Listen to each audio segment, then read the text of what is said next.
What's up? Welcome back to the Bud Light Southern Power Poll on SouthernPigskin.com. Jim Johnson, Ben Troop. Ben, I want to start off at number 2 today. You got LSU still there, one spot behind Clemson. They play Texas A&M. Texas A&M just played a pretty competitive game with Georgia. We knew Texas A&M had a brutal schedule coming into the year, one of the toughest, if not the toughest, in all of college football, probably right there. 1A, 1B with South Carolina. They couldn't do it against Clemson, couldn't do it at Alabama, couldn't quite do it at Georgia.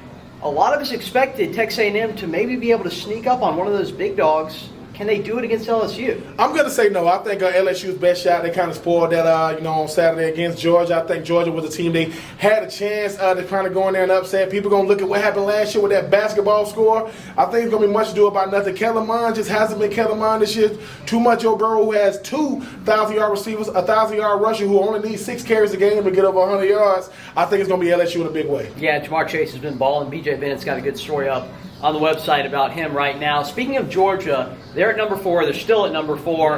And the defense is just unreal. It's fantastic. But Matt Smith over the weekend posed the question in his game recap, does Georgia have a fatal flaw in their seeming inability to close out teams late? I'm going to say no. I think what happens is Georgia finds a way to make you have that grounded out type wins and losses. Even though there's been more wins than losses this year. I think when you look at what Georgia does the best is their defense is elite, but people get caught up in these sexy numbers. What about the tackles for loss? What about the sacks? What about the fact they've only given them 1 rushing touchdown all year? What about the fact they bog down once you get inside that fringe zone from 20-yard line in? Georgia, keep doing what you're doing. I think it's not so much to close the team out. Can those receivers find a way to separate? Because I don't think those defense that they're going to face going to do anything but play one-on-one coverage against them. And in fairness, it was bad weather again, just like the Kentucky game when they played A&M. There won't be any bad weather in the Dome when they play LSU for the SEC Championship. And then on Friday, actually, the Commonwealth Cup is going to decide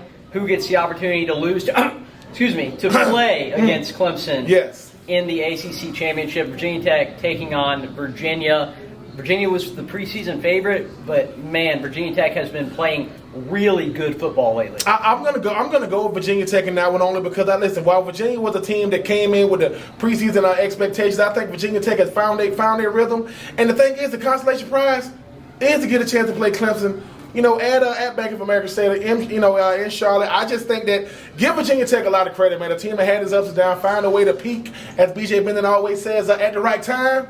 Give me the Virginia Tech boys. Yeah, and that probably won't go great, but you will presumably end up in a New Year's Six Bowl, probably the Orange Bowl, where you might take on Georgia should they fail to beat LSU in the SEC Championship. That's going to do it for us. Ben Troop, Jim Johnson here on this Bud Light Southern Power Poll on SouthernPigskin.com.